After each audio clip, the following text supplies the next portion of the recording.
Bueno, mira, es que existe una, pues, ignorancia fabricada por el sistema acerca de nuestros viejos abuelos, de nuestra civilización.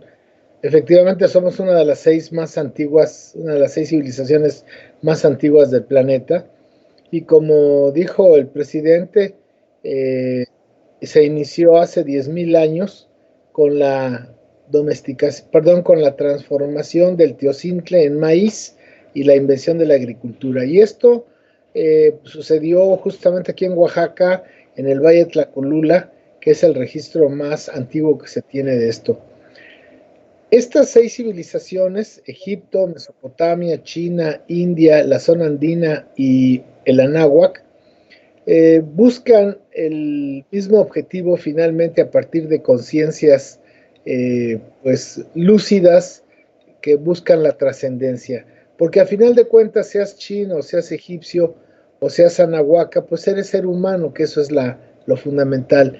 Por eso, en el vértice superior del conocimiento de cada una de estas civilizaciones, casi estamos hablando de lo mismo, con diferentes palabras, con diferentes ejemplos, con diferentes símbolos, pero la esencia del mensaje es exactamente la misma. Y por eso entonces, a partir de que mucha gente le han hecho creer que, entre comillas, el México prehispánico, fíjate que el epíteto de español, de prehispánico, antes de los españoles, eh, pues esta historia que nos hacen pensar de que nuestro milenario pasado se reduce tan solo a los 196 años de historia, del tiempo de vida de la cultura mexica. Y por eso es lo que me motivó a mí a introducir una reflexión más profunda sobre aquello que interesó a nuestros antepasados y que los llevó por una ruta civilizadora que va desde la invención de la agricultura hasta, pues hasta nuestros días, ¿no? Porque la civilización nuestra no se ha acabado, no está extinta, ha sido ocupada, ha sido invadida desde hace 500 años, pero la civilización sigue viva. Ahora, aquí para entrar un poquito más al concepto de la vibración, la frecuencia del ser energético, que es como el punto más elevado de la Toltecayot. La Toltecayot son los conocimientos y las instituciones de los toltecas.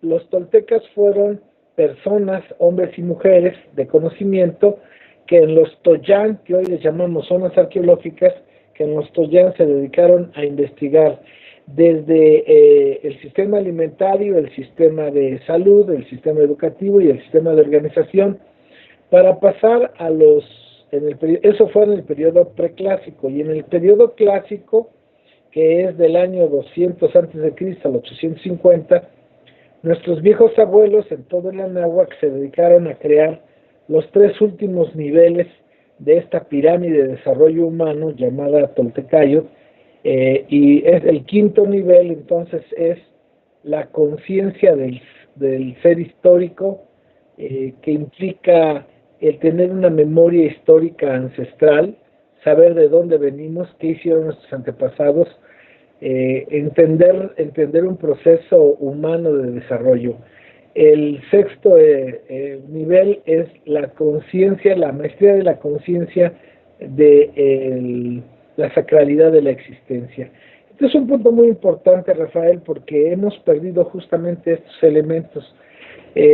No nos damos cuenta que el mundo es sagrado, que el agua es sagrada, el oxígeno es sagrado, la tierra es sagrada, y todo lo que está aquí es sagrado, y para estar en equilibrio con esa totalidad que nos rodea, nosotros debemos de actuar y sentirnos como seres sagrados, y hemos perdido esa sacralidad.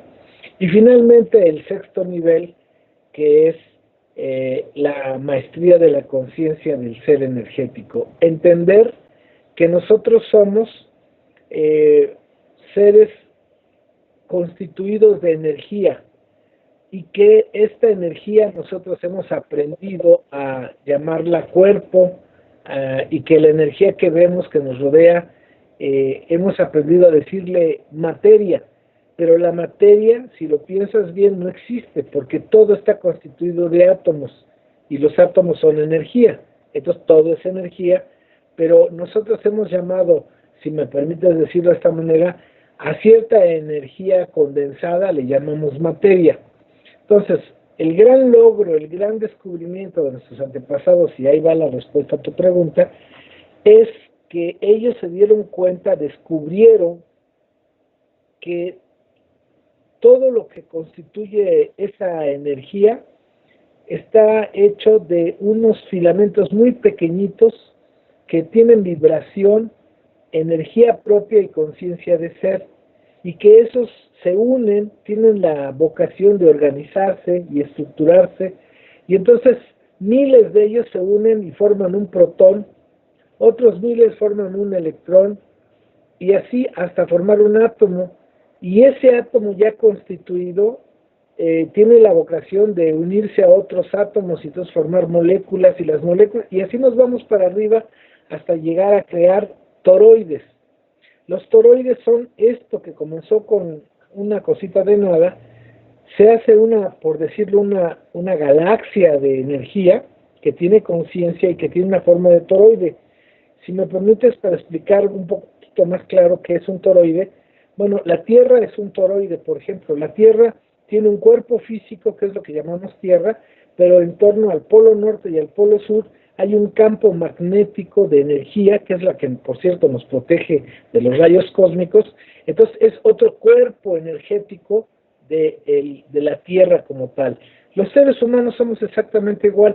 Estamos constituidos de una condensación de energía llamada cuerpo humano, pero al mismo tiempo tenemos como otra parte de ese mismo cuerpo un campo energético del cual no tenemos conciencia. Ahora, solamente tenemos conciencia a veces muy limitada de nuestro cuerpo humano y hemos aprendido a ejercitarlo. Pero de la misma manera en que aprendimos a tener conciencia de nuestro cuerpo y hemos aprendido a ejercitarlo, de la misma forma los toltecas llegaron a tener conciencia de su cuerpo energético y lograron ejercitarlo hasta hacer cosas maravillosas que estarían más cerca de lo que entendemos como física cuántica.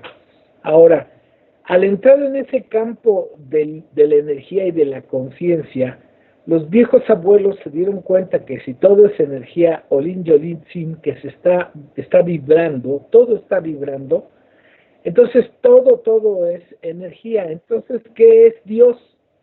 Bueno, lo que Occidente llama Dios, nuestros viejos abuelos lo entendieron como una frecuencia, una vibración muy elevada de la energía. Y esa frecuencia ellos le llamaron Tloquenahuaque, aquel que está aquí y en todas partes, esa conciencia, esa super conciencia, o le llamaron Ipalnemoguani, aquel por quien vivimos, o le llamaron Yaguali Ecat, Noche Viento, y ellos dijeron, esa frecuencia es invisible, innombrable e intocable. Y entonces es la concepción de que la divinidad suprema, pues es en un campo de energía que es universal, literalmente es el universo. En ese universo, que es movimiento, hay una frecuencia, Rafael, muy elevada, y que esa frecuencia representa como la posibilidad más elevada del movimiento, muy fina por decirlo de alguna forma, y que como nosotros estamos hechos de esa energía, a veces, permíteme decirlo de esta manera, cuando uno tiene una actividad donde da uno lo mejor de sí mismo, no sé si te has fijado que uno dice, ay, tuve una experiencia espiritual. Bueno, cuando uno tiene esa experiencia espiritual es que nuestro campo energético vibró de manera más cercana con esa frecuencia maestra. Y entonces a eso se refiere ese ensayo. Totalmente de acuerdo, y déjame aportar algo más. Somos una civilización tan avanzada y tan desconocida y tan incomprendida y tan injuriada como pocas en el mundo. Yo creo que tal vez somos en ese sentido, llevamos la misma cruz el Tahuantinsuyo y nosotros, porque las otras de alguna manera fueron invadidas y tratadas de destruir siglos después. A nosotros fue en el siglo XVI, si pensamos en la India o en China fue en el siglo XIX. Pero vamos a ver un punto interesante. Mira, cuando se juntan los clamatinimes, la Iglesia Católica los junta con los misioneros en un encuentro de civilizaciones, por decirlo, de sabidurías, hay un punto en el que no logran coincidir los clamatinimes nuestros con los misioneros, y es que por más que les explicaban nuestros sabios a los misioneros españoles, la palabra tona no les fue posible entenderla para los españoles, porque recuerda que el concepto, bueno, primero que de los 550 filibusteros que bajaron en los barcos, solamente 3 sabían leer y escribir en 1519, y que la reina de Castilla, Isabel, no sabía leer ni escribir, y que aquí había 25 millones de personas que por 3 milenios habían ido de manera obligatoria a la escuela. Entonces, es que hay que entender este choque, ¿no? En el que ellos tienen la fuerza, ellos tienen el poder, pero tienen toda la ignorancia también de su parte. Entonces, nuestros clamatinimes les trataban de explicar lo que era tona, y los españoles no entendían, porque lo que les estaban diciendo los clamatinimes es que tona es energía. Pero energía en el siglo XVI, en el castellano, no se conocía, no se entendía. Los griegos habían hablado de energía porque la habían copiado, ese concepto, de la cultura egipcia. Los egipcios sí manejaban el concepto de energía igual que los sumerios, pero se perdió en la Edad Media, se perdió el concepto de energía en Europa. Entonces, cuando les trataban de explicar qué era energía, finalmente los españoles la tradujeron como calor, como fuego y como brasa. Entonces, esto nos puede explicar por qué nuestros viejos abuelos decían Tona Tiu, el sol, Tona Tiu, el sol, Tona Catecutli, el señor del sustento, Tonalama, la cuenta de los días, Tonantzin, nuestra madre querida, en fin, la palabra Tona tiene este concepto fundamental de energía, porque ellos captaban todo el mundo que les rodeaba en torno a la energía.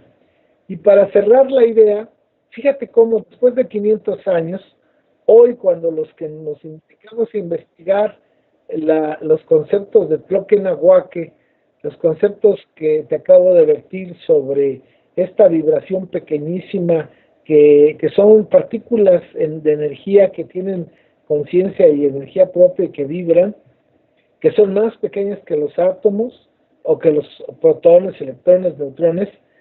Hoy la ciencia más avanzada, la física cuántica, le llama teoría de cuerdas. Entonces, fíjate, si hace 20 años se hablaba de esto, sin teoría de cuerdas no lo podían entender los científicos del siglo XX.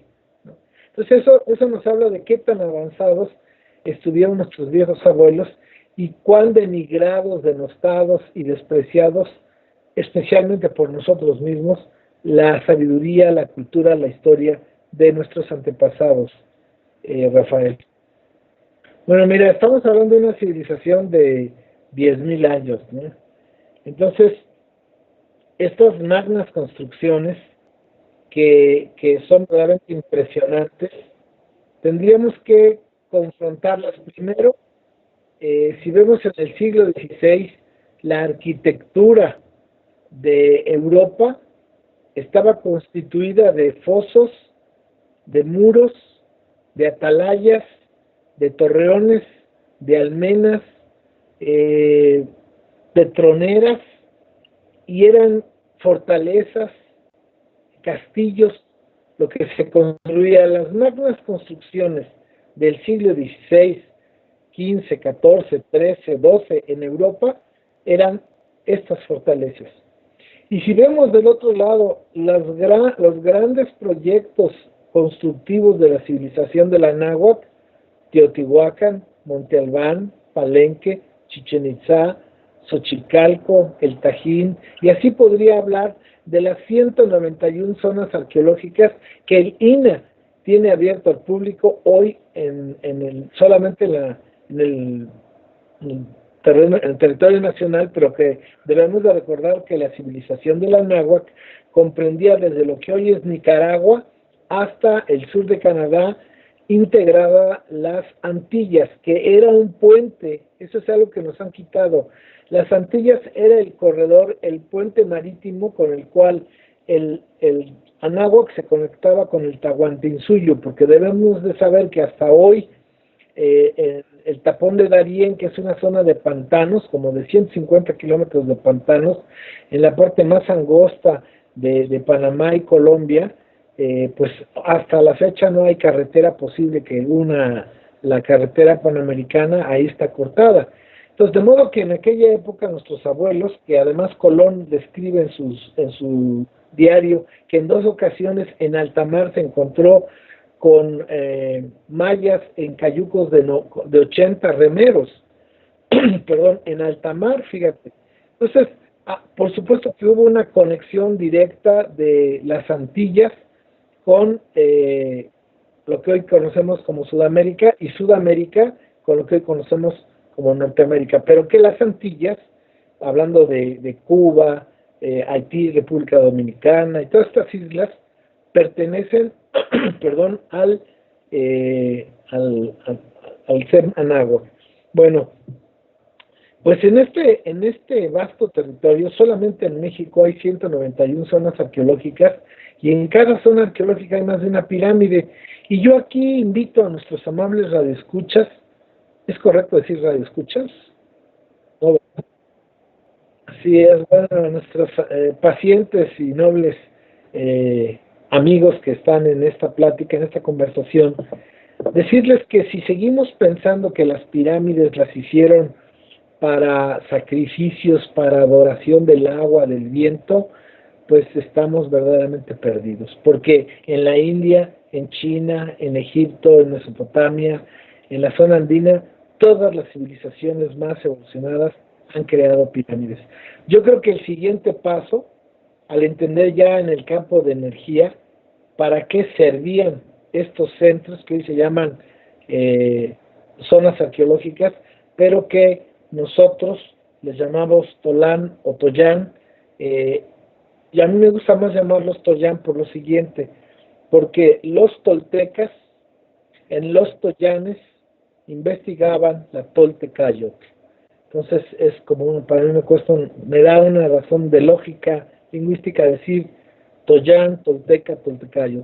Bueno, sea como fuere, eran centros de investigación y centros de capacitación de la Toltecayotl en sus 3 niveles más elevados, y la punta de eso estaba indiscutiblemente el concepto de la energía, y creo que ahí es donde nosotros debemos de apuntar nuestra observación, nuestro interés, de manera respetuosa, empezar a darnos cuenta que estamos frente a la civilización que alcanzó el más alto grado de desarrollo humano en la historia de la humanidad. Y déjame hacer ahí un paréntesis, una precisión. Son cosas que debemos de entender. Mira, hay 6 elementos culturales que definen nuestra civilización. Pueden haber más, pero yo nada más les voy a hablar de 6, que si ustedes los concatenan, si ustedes los juntan, los integran, y se imaginan una sociedad que tenga estos 6 elementos, entenderán por qué construimos toyanes, como en el caso de Dani Berge, conocida como Monte Albán aquí en Oaxaca, que tardaron 1350 años en realizarla. Primero, un elemento cultural fundamental, desarrollaron una ciencia biófila. Fíjate qué interesante, nosotros nunca tuvimos una ciencia necrófila. La investigación, el conocimiento nunca fue usado como hoy es usado en la cultura occidental, el conocimiento como una arma para someter, vencer y comerciar. Desde armas militares, ¿verdad? Desde armas estratégicas hasta productos que tú vas y le vendes al otro, ¿no?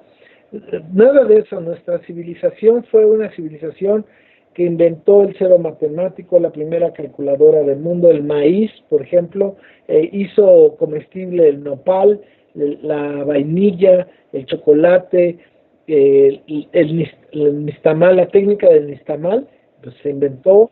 En fin, podría hablar aquí mucho de los grandes inventos, y sin embargo, nuestra creación, nuestra ciencia, nunca fue pensada para la maldad, para el abuso, para el dominio. Es una ciencia biófila. Ese es un punto.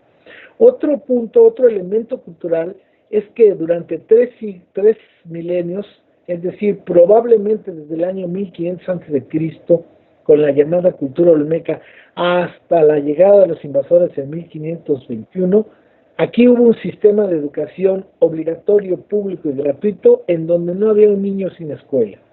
Entonces, entender una sociedad escolarizada por milenios es entender lo que hoy somos los mexicanos. Tú puedes ir a la comunidad más apartada de este país, la más pobre, y vas a ver que la gente que no fue a la escuela está clamando porque le pongan una escuela. ¿Quién les enseñó eso? ¿Quién les ha dicho a la gente, a los mexicanos, que la educación puede ser el factor fundamental de la transformación de las personas, de las familias y de los pueblos? Esa es una herencia cultural. Tercer elemento cultural. Durante estos 8,000 años o 7,500, jamás inventamos armas. No fuimos una sociedad guerrera. Nuestra civilización, como razón de ser, no se sustentó en el hierro, el bronce, el acero, el estribo, el caballo, la rueda, el cañón, el arcabuz. ¿Qué ha sido? Si tú volteas atrás y ves las civilizaciones del continente euroasiático africano, ve que todas, su avance científico está sustentado en las armas y en el comercio. Qué interesante que nosotros, toda nuestra inteligencia, toda nuestra capacidad, nunca estuvo al servicio de la creación o invento de armas. Las mismas armas que recibimos de la época de las cavernas, el arco, la flecha, la lanza, el mazo, el escudo y la honda, 7,500 años después, con esas mismas armas enfrentamos la invasión de los europeos, lo cual implica claramente que nunca fuimos una sociedad guerrera. ¿Que no hubo guerras aquí? No, sí las hubo. Pues hasta en las familias la gente, los hermanos se pelean, los padres se pelean, pero la razón civilizatoria no fue el invadir, vencer e imponer, ¿no? Aquí fue, y ha sido hasta nuestros días, somos un pueblo pacífico, no somos un pueblo imperialista, un pueblo agresor, ¿no? México nunca ha salido a agredir a otro pueblo. Entonces, este es un elemento cultural muy importante. Fíjate, vamos sumando. Aquí hubo una ciencia biófila, hubo un sistema educativo permanente durante 3,000 años, no hubo un sistema militar o beligerante, no fuimos guerreros. Cuarto elemento cultural, nunca inventamos la moneda. El dinero, desde la época de los sumerios, Rafael, es el alma y el arma de Satanás. El dinero es el alma y el arma de Satanás. Porque por el dinero la gente vende su alma al diablo. La gente por dinero mata, roba, engaña, las familias se deshacen. Porque el dinero te permite sojuzgar, explotar y te permite atesorar. Entonces aquí no hubo dinero durante miles de años. Y cualquier sacalepunta que no esté de acuerdo con lo que yo digo, lo cual estoy también, no es que tenga yo la verdad en la mano, pero cualquier persona puede decir, no, es cierto, los aztecas usaban el cacao. Efectivamente, en los últimos 81 años, antes de la llegada de los invasores, los mexicas comenzaron a usar el cacao como instrumento de cambio, no como moneda. ¿Cuál es la diferencia? Efectivamente, el instrumento de cambio facilitaba el comercio, pero no era una moneda porque el cacao se pudre, no se puede atesorar. Entonces, si tú no te comes ese cacao en un año, ya te quedaste sin cacao. El oro, la plata, tú lo puedes mantener siglos y siglos, ahí está, y cada día sube su valor. Entonces, ese es un elemento muy importante, que no inventamos la moneda, y algo maravilloso que va junto con pegado con esto, Rafael, es que no hubo propiedad privada. Fíjate, nada más qué avance civilizatorio. No había propiedad privada, la tierra le pertenecía a la comunidad, al Calpulli, y los Calpulis le pertenecían al Huaycalpuli, y los Huaycalpulis le pertenecían a la federación, y las federaciones le pertenecían a la confederación. La más famosa que conocemos nosotros es la de la Triple Alianza. Pero entonces fíjate qué interesante esta visión de que no había propiedad privada, no había dinero, y eso le daba otro sentido a la vida, porque yo invito a las personas que amablemente están atentas a esta conversación, que se pongan un espejo enfrente o le preguntan al otro cuál es la razón de su vida, y verás que mucha gente no tiene una respuesta, y lo más que te van a decir es dinero. Quiero dinero, necesito dinero para comprar, para tener, para hacer. Entonces, una sociedad en la que no hay dinero y no hay propiedad privada, imagínate qué clase de relaciones, qué clase de personas, para qué invertían su tiempo. Por ejemplo, el hombre más rico de México, que no voy a decir su nombre, pero ya saben a quién me refiero, dicen los expertos que gana 800 millones de pesos diariamente cuando le va mal. ¿Y qué creen que hace los sábados y los domingos y los días festivos? ¡Más dinero! Entonces, bueno, eso es una locura. El dinero se ha apoderado de nuestras almas. Entonces, fíjate, una ciencia biófila, un sistema educativo, una negación de el dinero y la propiedad privada. Cuarto elemento, nuestra civilización tuvo la primera democracia participativa en funciones hasta la actualidad. Esto es maravilloso. ¿Qué es la democracia participativa? En la que la comunidad se reúne en torno a una asamblea, la asamblea decide qué hay que hacer y la autoridad manda obedeciendo. Fíjate, aquí en Oaxaca tenemos 570 municipios, de los cuales, que casi es una cuarta parte de todo el país, de los cuales en 416 no hay partidos políticos. Ahí la autoridad manda obedeciendo a la asamblea, y en la asamblea todo el mundo participa. Imagínate vivir durante por lo menos 3000 años en una democracia participativa. Otro elemento también muy importante es que eran una sociedad comunal, comunitaria.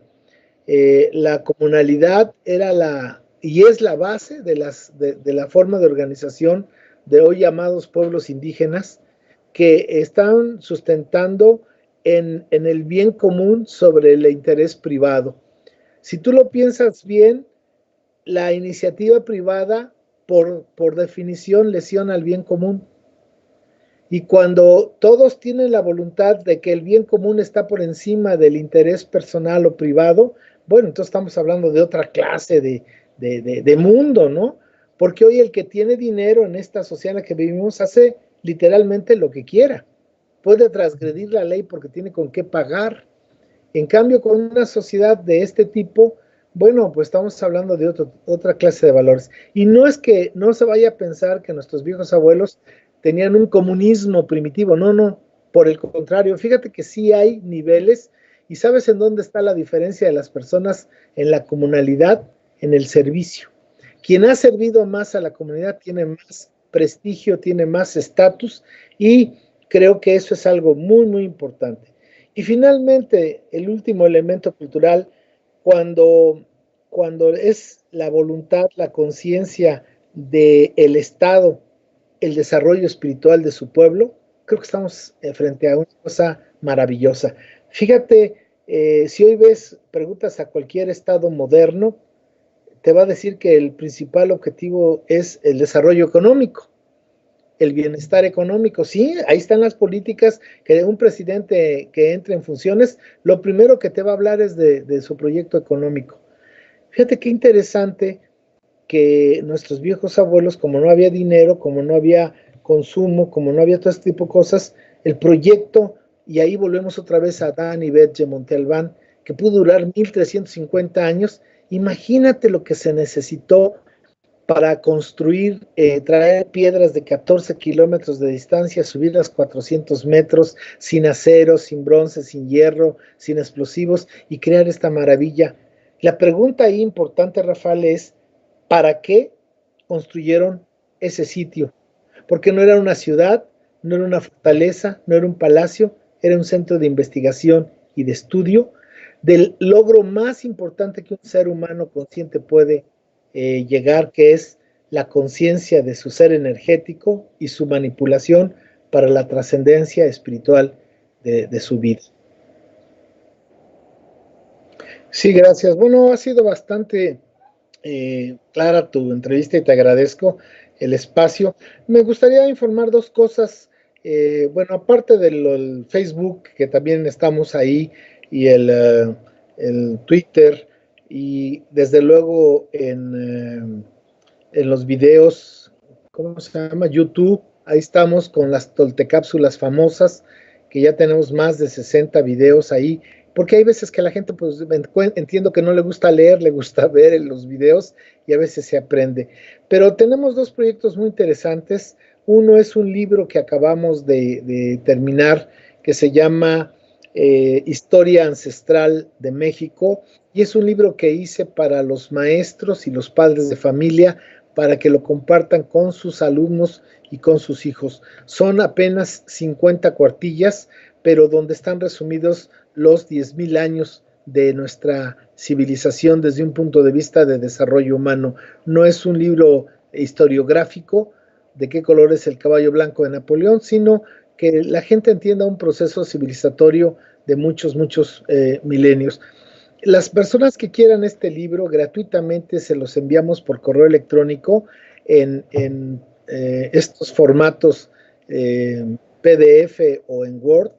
Se los enviamos y nos envían un correo a tigremarin@gmail.com, y que nada más nos pongan, escuché la entrevista, me puede usted mandar el libro, con mucho gusto nosotros se lo enviamos gratuitamente, porque el objetivo de esto es que llegue a más padres de familia, a más maestros, a más profesores, y que lo compartan. Ese es un proyecto que estamos impulsando, y ojalá tus seguidores nos pidan el libro, encantados. Y el segundo proyecto es que a partir, yo creo que a mediados de este mes, vamos a abrir por primera vez, y porque me lo han pedido mucho y me he resistido, pero lo vamos a hacer, un curso en línea sobre la historia y la cultura de México.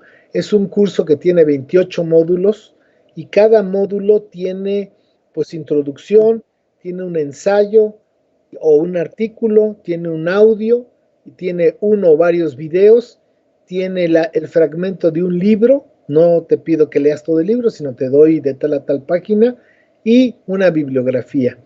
Entonces, que en la medida que tú terminas de ver y escuchar, leer el módulo, tú me pides el segundo y yo te lo envío por correo electrónico, y así te voy dando los 28 módulos. Y lo importante de este proyecto es que es un curso que es personalizado. Yo estoy contigo, nos estamos comunicando por este medio, el Skype, o por teléfono. Yo hago las llamadas, yo asumo el costo de las llamadas, o también por Facebook podemos contactarnos. El chiste está en que estas personas puedan tener un contacto personal conmigo, dado que van leyendo, van escuchando, van viendo, bueno, que tengan eso. Y el curso, que tiene 28 módulos, lo pueden hacer en el tiempo que quieran, en 28 días o en 14 días, o lo pueden hacer hasta en un año. Al término del año, pues ya no puedo yo seguir esperando que ellos hagan, pero pues un año es un tiempo bastante aceptable para poder hacer. Al final les entregamos un diploma, y la posibilidad, eso lo estamos afinando, por eso te digo que es hasta mediados de este mes, que puedan hacer un seminario en situ aquí en Oaxaca con nosotros, llevándolos al Oaxaca profundo, a otra realidad aparte, en base a todo el curso que ya ellos habrán desarrollado. Creo que tú eres una víctima de ese proceso, porque pues, te acordarás que es diferente digo, modestia aparte, pero es diferente subir con Guillermo Marín a Monte Albán o a Mitla, que pues ir así a pastorear por arriba de Monte Albán, así que nadie te dice nada. A mí me da una pena ver a la pobre gente que va pues como zombies por estos lugares sin que nadie les explique. Sí hay unos cuentacuentos ahí que dicen una serie de cosas imaginadas, pero darles algo de sentido, algo espiritual, algo trascendente, algo que permita estructurar quiénes somos, de dónde venimos, qué estamos haciendo, a dónde vamos, eso lo pretendemos hacer. Entonces serían las dos cosas y agradecerte la oportunidad. Siempre estaré abierto y dispuesto a colaborar con tu proyecto, porque además de ser amigos, pues somos personas que compartimos muchos proyectos personales. Gracias a ti y a los amables amigos que nos están escuchando.